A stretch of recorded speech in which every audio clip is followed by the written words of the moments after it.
Now is our time for meditation.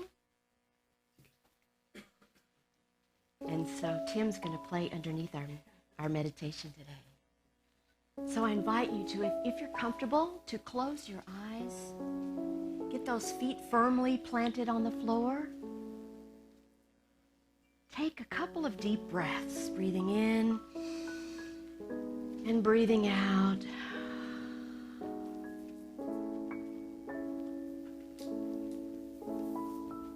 It is in this quiet space now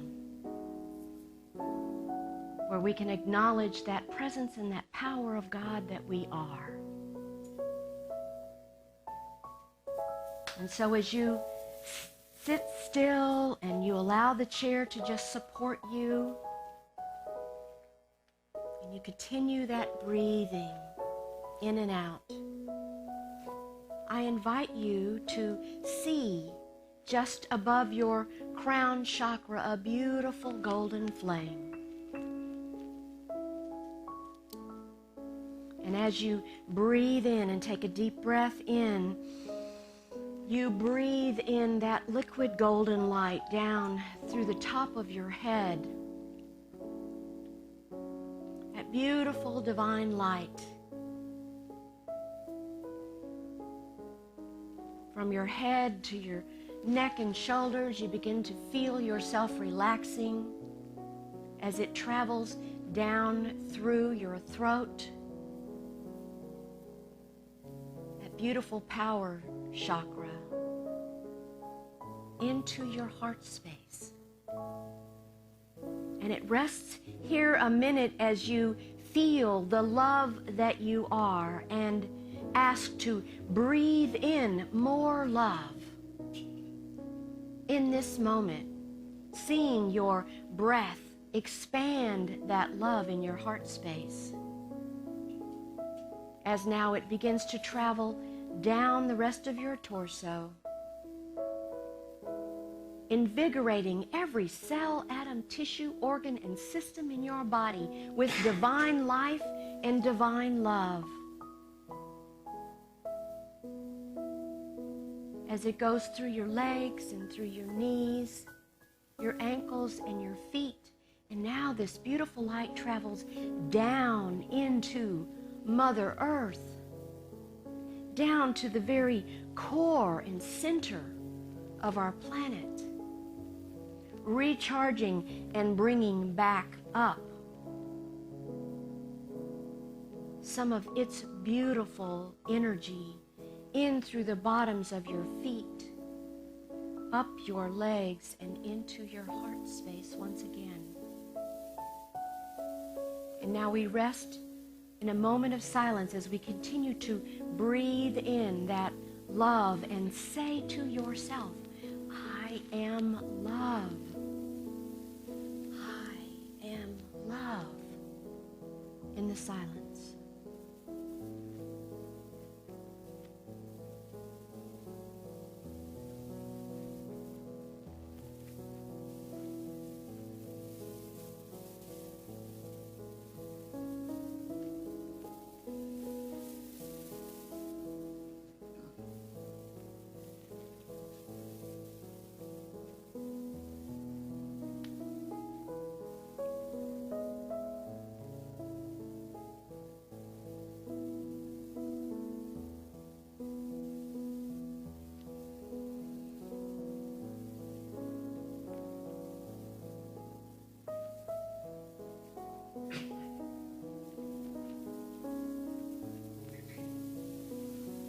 That love is the true essence of our being.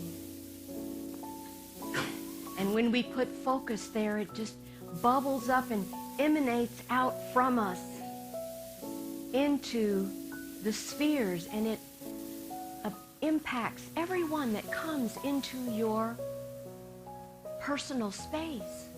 They can feel that love that is alive within you. And so we know that we can visit this place anytime. We can go back into the remembrance of the love that we are, the light that we came here to be.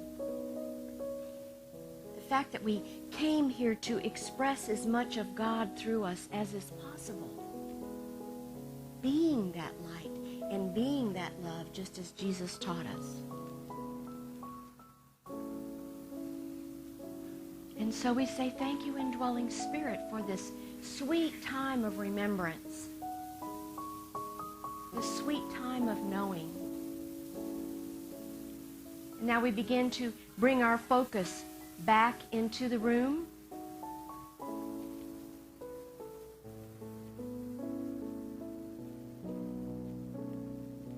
And whenever you're ready, just open those beautiful eyes.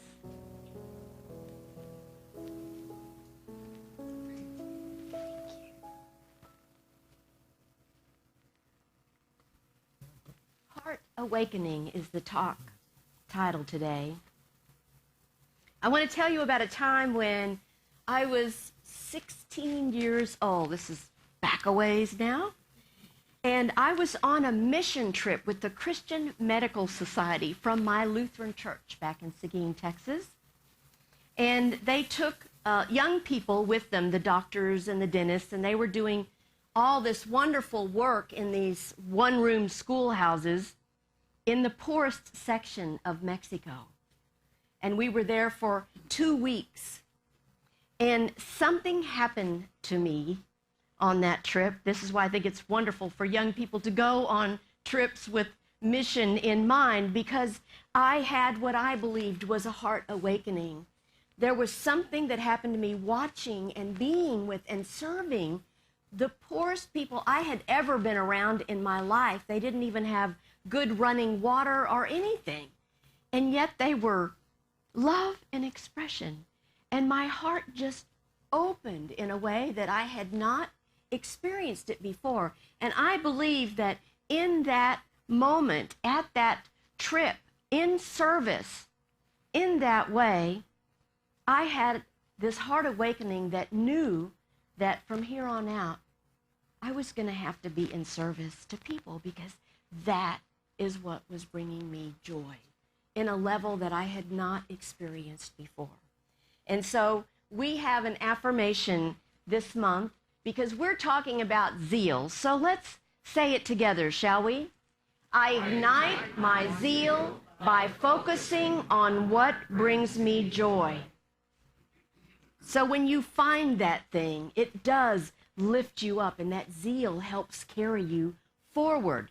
So I want to know, did anybody have an opportunity to see the zeal in Captain Kirk as he got into the spaceship at 90 years of age and flew up and did a real space journey? Oh my God. Could you see him? He was describing what the G-force was like as he left the Earth's atmosphere. What a wonderful, wonderful opportunity. It gives us hope that anything can happen, right? I mean, he's 90 years old, the oldest person to ever enter space. I sort of felt almost that much zeal last Sunday when we had 14 people join our church. I was like on a high all week long. It's such a sweet thing. So what are the things that bring us joy? I believe that igniting our zeal is all about listening to our hearts and letting our hearts direct us to those things that make our hearts sing. That's why today, this is our third week of talking about our 12 powers, our 12 innate powers, and zeal is our focus for the month.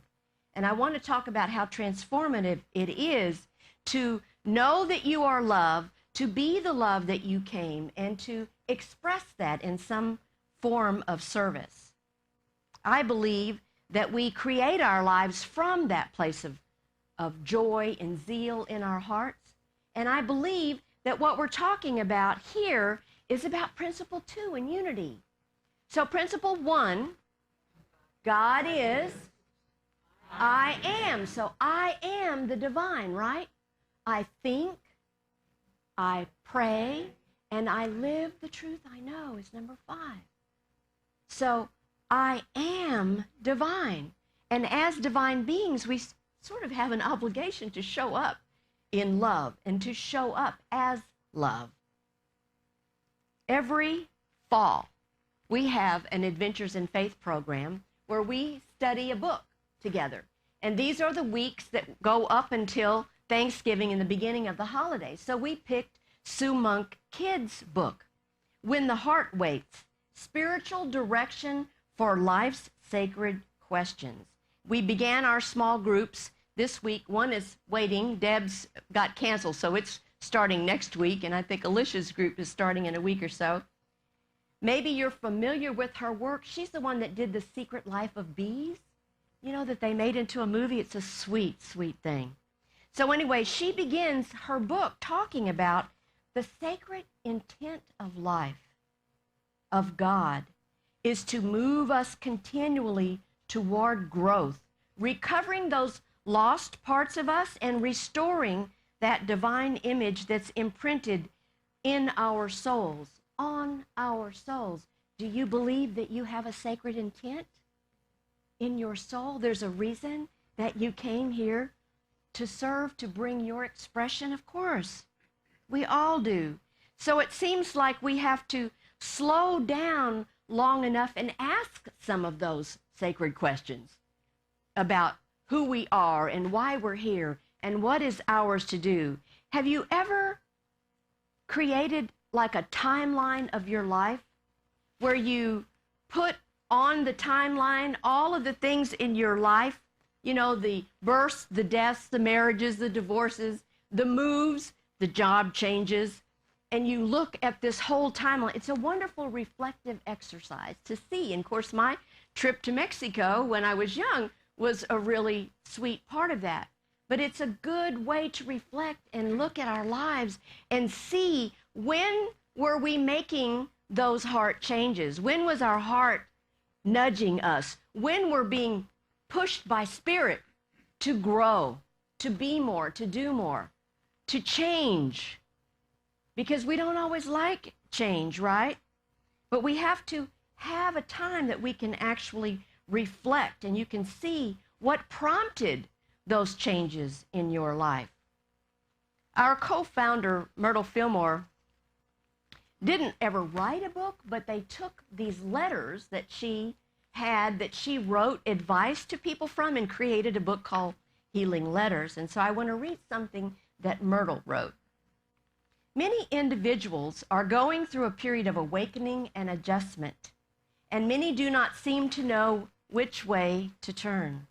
Many times the reason for this is that the soul has been driving itself along certain ruts for a really long time, and for its own good needs a change. If we do not keep in touch with Spirit and heed its promptings, our unconscious desires will take us out of the ruts and leave us floundering on the rocks until we wake up and take hold of something that we find that we like and that helps us and helps others. You see, I believe she knew that whoever she was writing to was stuck in a rut. And we know how familiar that is, right? It feels good to know what to expect, to not have any changes, to have one day look like the next. We kind of been living that for some of us in the pandemic. We've been doing a lot of the same things over and over again. But sometimes we can get too familiar in those ruts. But then where's the growth in that? You see? That's not when our spiritual growth happens. So Sue Monk Kidd says, we have to look back at our lives and identify those events and feelings that led us to new spiritual life, that led us to make changes, just as my opening story about my heart and how I saw things differently. But for many of us, it can be a dark night of the soul.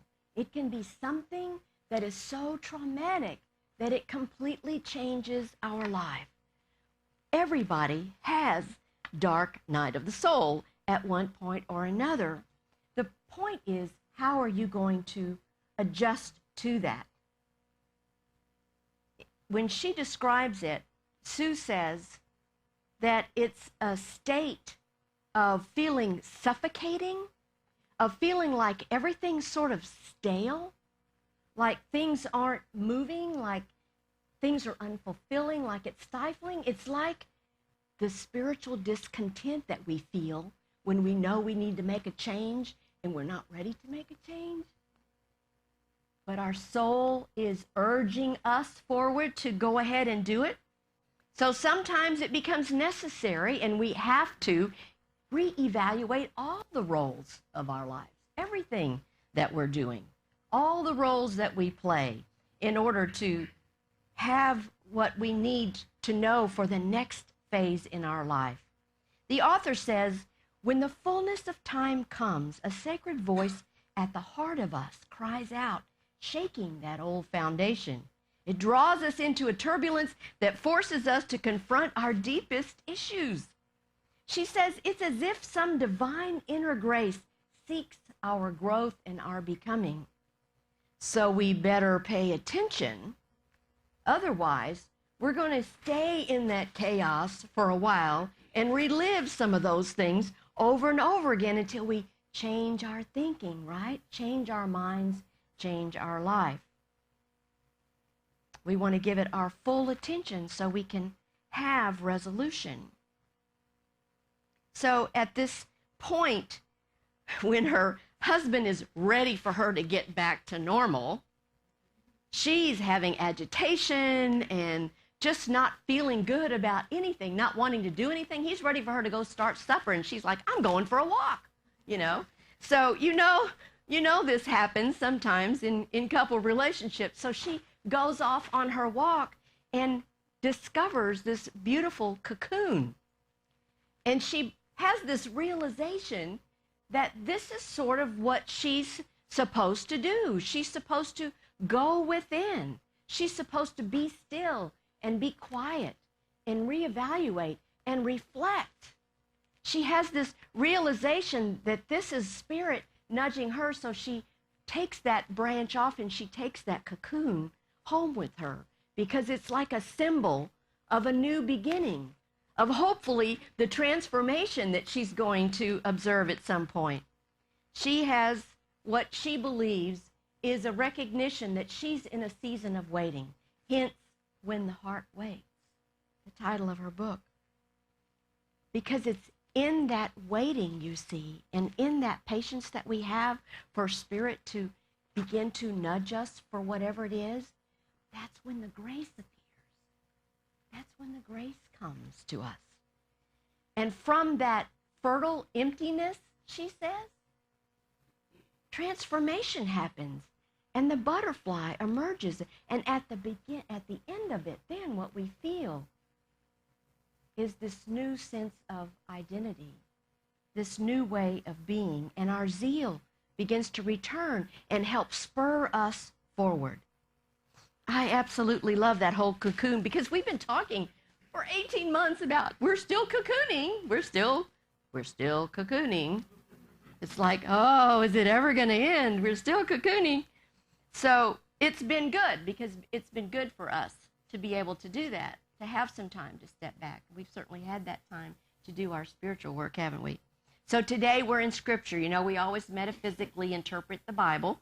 And so I'm in Romans today, chapter 12, verse 11, where it says, do not lag in zeal, be ardent in spirit, and serve the Lord. I love that word ardent. You know, it means enthusiastic. It means passion. You're passionate about something. This scripture says to me that what's needed in us to live the Christ life is to find that in our life, to find what helps us to feel passion in our life. Active practicing our faith is going to help us be diligent and fervent in spirit and have a zest for life. We live what we believe. We live the 5 principles. We live knowing our 12 powers. When we're filled with hope, it helps us to rejoice. And we have that state of mind and heart that we choose to live from. We want to be steadfast with our prayers. This is how we maintain a zealous approach to life, when we're following our soul's sacred intent and living from our heart. Jesus taught us in the New Testament every single thing that we need to know to live from that love and be that joy that we came here to be. So, you know, our spiritual heart really has no physical place in us. Our spiritual heart is limitless. It has no physical form. It's our connection with the divine. Our spiritual heart is always awake and ready to light our path toward enlightenment. Even though we may say that we're awakening our heart, what we're really doing is we're reawakening our memory of our heart. I can remember being in Austin at a congregant's house that was having a heart resonance workshop. And there was a woman there who was measuring the heart energy. And she said, okay, Donna, you stand there. And then she went out and she kept going back and she kept going back and she kept going back. And she got about 8 or 10 feet away from me and she said, here it is. And I was like, cool. My heart energy is that big. And she said, absolutely, absolutely. So if you think about that, if you think about when people get in your energy, you know, what is it that they feel? Do they feel that love that you are, that you came here to express? Our heart energy, is measured in hertz, just like the earth.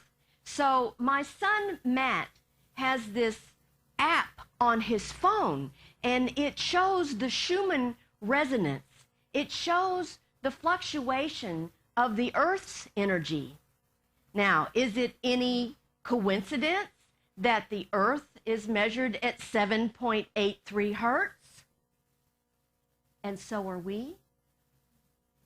Does it make any sense to you that when we are having a joyous moment, when things happen, that spikes on the app? He's shown it to me. He said, look, Mom, something of love and joy is going on because that thing is spiking. It looks wonderful, right? So does it make sense to you, as it makes sense to me, that when we're filled with love and joy, we have an impact on everything? I think what has happened is we have completely forgotten how precious and special and how connected to the divine we are, that there is no separation between us and the love of God, and that we are all one and we're all connected to everything all the time.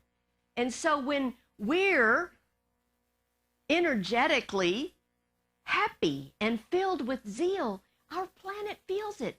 And do you not believe, as I do, that all of these earthquakes and fires and tornadoes and hurricanes are because our planet is unhappy? Because where are we? So many filled with fear and anxiety and trepidation about the future. We need to be in love with our lives. We need to feel and express that zeal that we came here to be. Because if enough of us are praying and meditating and doing our spiritual work, we'll get to that tipping point where our planet will go, oh, now they're back, right? So that's why it's important that we talk about these things, that we talk about and remember the essence of our being, because as the opening video said, there's no room for us playing small any longer. That time is behind us. We have to take that away and step into the power and the presence of God that we are, and remember our divinity and live the truth that we know.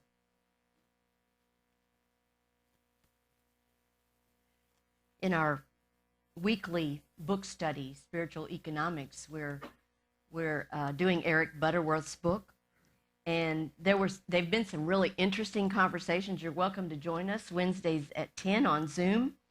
This past week or so, there was a chapter entitled A Grateful Heart, where he quotes Plato as saying, a grateful mind is a great mind, which eventually attracts to itself great things. So you may say of someone who has much, no wonder they're grateful, right? But according to Plato's law, it may be that because he is grateful, he has so much. And that's what we teach. We have the feeling first, right? We have to have the feeling first. So we have to be in joy and be in gratitude and be in love, and then all the good comes to us. It doesn't work the other way around. If we're sitting and judging what's going on in the seeming appearance of our life and we don't like it, guess what? And we stay in that energy, we get more of that. So that's how precious and special and powerful we are. So that's what we teach. We teach to come from life with a grateful heart, with a loving heart, which actually opens us to that flow, and that becomes the attractive force that then draws itself all these good things to us from that. So back in Austin, many years ago, there was a class called Journaling from the Heart that I took at the Centers for Attitudinal Healing. I had a wonderful teacher, and she told us that if we would just sit in meditation, have a pen and a piece of paper in front of us, get into that state of receptivity, and ask our higher self a question, anything that we want to know. And then from that place, take your pen and put it in your non-dominant hand, and you begin to write the first thing that comes into your mind. And it is an amazing thing. I could not believe the words that were coming out of my left hand onto the paper. It was like getting a love letter from God.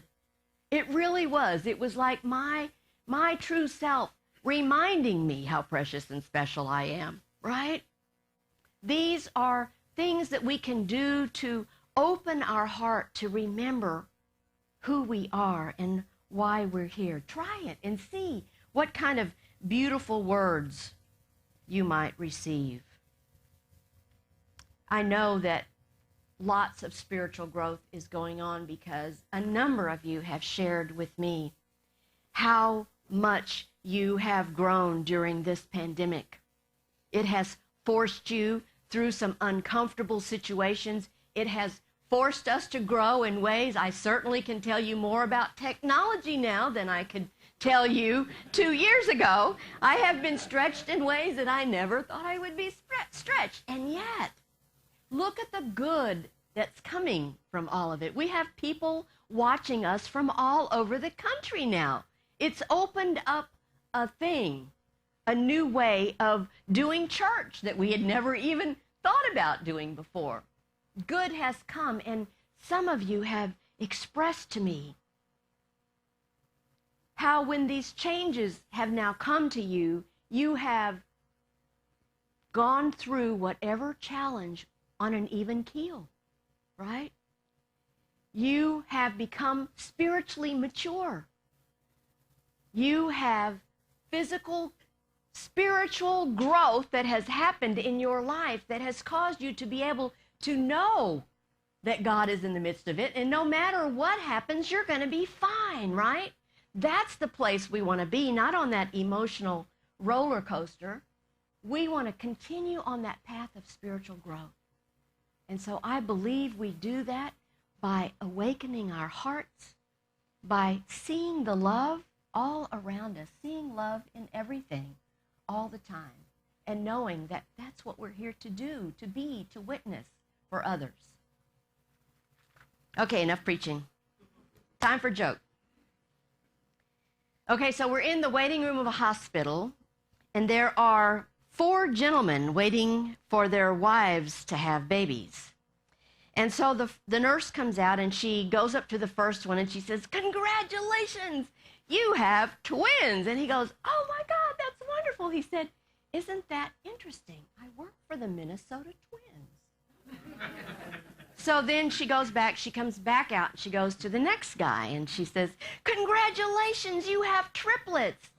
And he said, "Oh my God, that's so weird. I work for 3M. So she comes back out to the next guy, and she says, "Oh my goodness, congratulations, you have quadruplets." And he goes, "Oh no, I work for the Four Seasons Hotel." And by now, the last guy, the fourth guy, he's like beating his head up against the wall, and he's moaning, and he's groaning, and he's carrying on. And she said, the rest of the guys there are saying, "What's the matter?" And he said, "I work for 7-Up." Oh, boy.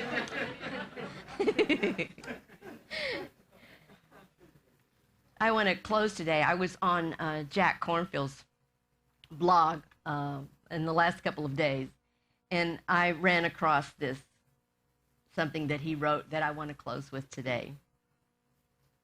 Serving one another is an expression of our sacred connection. It reawakens the oneness that has been lost, allows us to look again into the eyes of another and see the divine that shines in all things. One senior Buddhist practitioner who regularly does hospice work remembers that she had a stronger connection to her dying patients than to almost anyone else in her life. At first, she said, I thought it was because of their openness about their facing death. But then I realized it was mostly because I do several periods of loving kindness meditations for them every day.